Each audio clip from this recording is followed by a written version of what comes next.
BC주가 지난 7월 완화한 실내 마스크 착용 의무화 규정을 2달여 만에 다시 복원합니다. BC보건당국은 24일 성명을 통해 델타 변이로 인한 확진자 수의 급증에 따라 이번 주 수요일부터 주 전체 실내 마스크 착용 의무 지침을 다시 시행한다고 발표했습니다. 이번 시행령은 바이러스 활동이 더 활발해지는 가을과 겨울 시즌에 앞서 코로나19의 전파 속도를 늦추기 위한 의도이기도 합니다.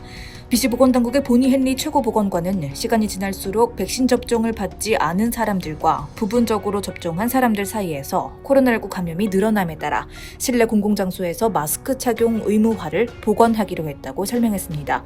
이에 따라 12세 이상 모든 BC 주민들은 백신 예방접종 여부와 관계없이 실내 공공장소에서 마스크를 필수로 착용해야 합니다. 이번 지침이 적용되는 장소에는 쇼핑몰과 쇼핑센터, 커피숍, 소매 식료품점, 리코어 스토어 및 드럭스토어와 함께 공항, 시청, 도서관, 커뮤니티 및 레크레이션 센터 등이 포함됩니다. 또한 레스토랑이나 펍 및 바에서도 자리에 앉지 않는 경우 마스크를 착용해야 하며 대중교통과 택시 또는 승차 공유 차량 이용 시에서도 마스크 착용 지침을 따라야 합니다. 이외 공공에 대한 서비스가 제공되는 사무실 건물 구역이나 스포츠 및 피트니스 센터의 공용 영역, 대학기관 및 비영리단체의 공용 영역에서도 마스크 착용이 요구됩니다. 아드리안 딕시 BC보건부 장관은 지난 8월 11일부터 17일 사이 보고된 확진자 중 백신 미접종자의 비율은 무려 71%에 달한다며 지금은 그 어느 때보다도 주 보건관의 조언과 명령을 따라야 할 때라고 강조했습니다. 한편 페이스실드는 이 마레가 뚫려있기 때문에 마스크를 대신할 수 없습니다. 다음 뉴스입니다. 오는 9월 가을 학기부터 BC주 초중고교 학생들이 대면 수업에 복귀할 예정인 가운데 4학년에서 12학년 학생들은 교실에서 필수적으로 마스크를 착용해야 합니다. 제니퍼 화이트사이드 BC교육부 장관은 24일 오전 기자회견을 통해 4학년 이상의 학생들과 전 교직원들을 대상으로 실내 공간에서의 마스크 착용을 다시 의무화한다고 발표했습니다.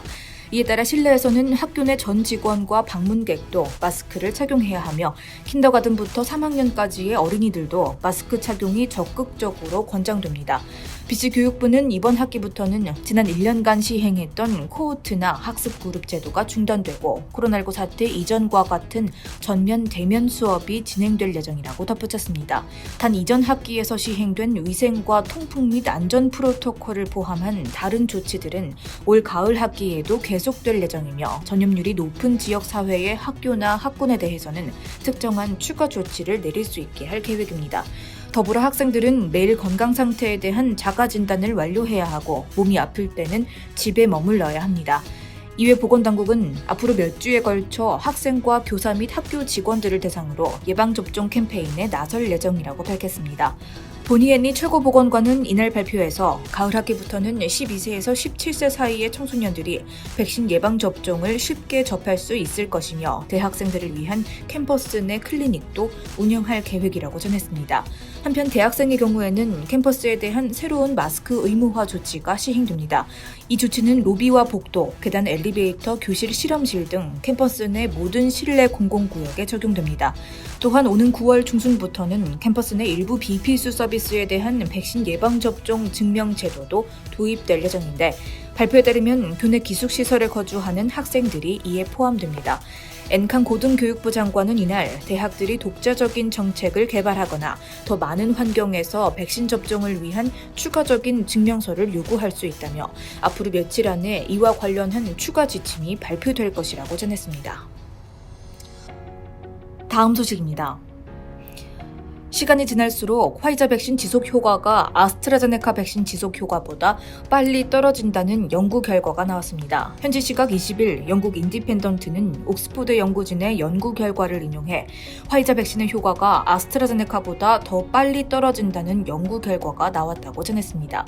연구 결과에 따르면 화이자 백신은 접종 완료 후 아스트라제네카 백신보다 델타 변이 예방 효과가 높았지만 3개월 후 백신 효과가 빠르게 감소했습니다.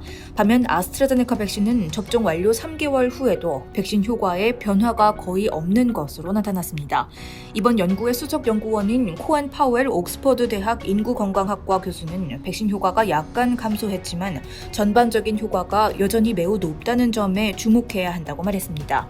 분석에 따르면 화이자 2차 접종 후 한 달이 지난 사람은 접종을 받지 않은 사람보다 코로나 예방 효과가 90% 더 높았고 2개월 후에는 85%, 3개월 후에는 78%로 점차 감소했습니다.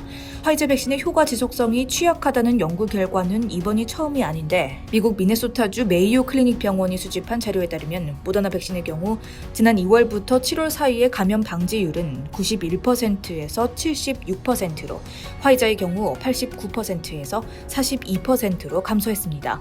델타 변이에 초점을 맞춘 카타르의 또 다른 연구에서는 화이자 백신 2회 접종 시 60%의 감염 예방 효과가 있는 것으로 나타난 반면 모더나는 86%의 효과가 있는 것으로 추산됐습니다.